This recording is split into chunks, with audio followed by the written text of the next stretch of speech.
এই ঘৰ চৰকাৰ প্ৰশাসনৰ সহযোগত এখন ফুলনি কৰি থৈ যাম, এইটো গ্যাৰাণ্টি দিছোঁ। আৰু এখন ঠাইৰ নাম জুবিন নগৰ কৰি থৈ যাম। জুবিন নগৰ যেনেকৈ জুবিন ক্ষেত্ৰলৈ যায় জুবিন নগৰ হ'ব এখন।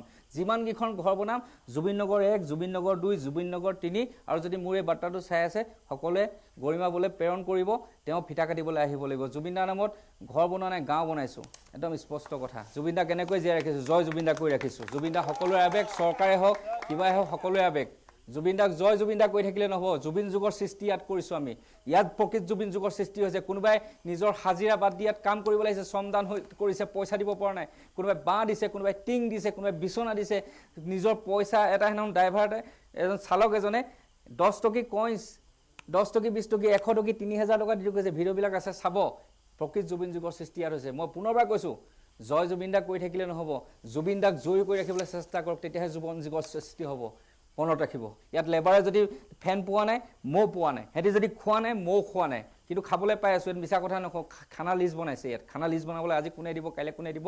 মানুহে এপইণ্টমেণ্ট ল'ব লগা হৈছে আমাক ভাত খুৱাবৰ কাৰণে, যে আজি 3 দিনৰ পিছত যোনে ভাত দিব সি আজি এপইণ্টমেণ্ট লৈ থৈছে। দুপৰীয়া ৰাতি চাহটো আপোনাক গণিবই নোৱাৰে, ক'ল্ড ড্ৰিংকছৰ বটল গণিবই পৰা নাই। আজি মিষ্টাৰ বিটো অকল খোৱা নাই। যিখন গাঁও আজি বনাই আছোঁ, এখন গাঁও এখন বেলেগ এখন গাঁও আছিলে, হয়তো ক'তো নামো নিচানে নাই আপোনালোকে বিচাৰিলে। অকল শ্মশানখনৰ নামে গাঁওখন জানে। সেইকাৰণে মই জুবিন দাৰ নাম দি থৈ যাম ইয়াত, কাৰণ জুবিন দাই শ্মশান ভাল পাইছিলে। য'ত শেষ শান্তি হয় তাতে শ্মশান আছে, আৰু সেই শ্মশানখনে আজি বচাই আছে।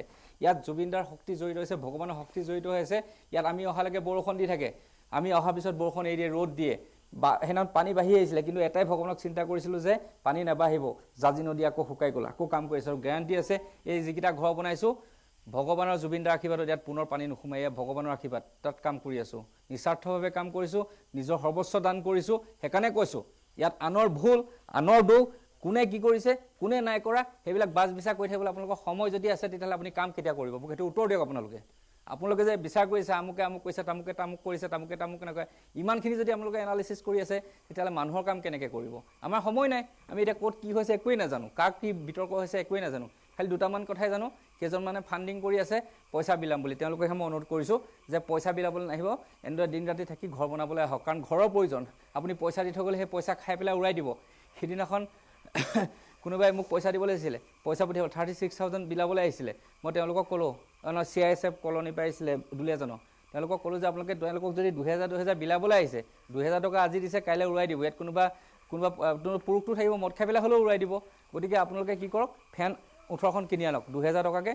এই ফেনৰ হাৱাত তেওঁলোকে গোটেই জীৱন জিৰাব, আৰু আপোনালোকক তেওঁলোকে আত্মাৰ আশীৰ্বাদ দিব। এতিয়া বিচাৰ আপোনালোকে কৰক, বস্তু দিয়াটো ইম্পৰ্টেণ্ট নে মেটেৰিয়েল দিয়াটো ইম্পৰ্টেণ্ট? যিটো মেটেৰিয়েল আমাৰ গোটেই জীৱনটো শান্তি দিব।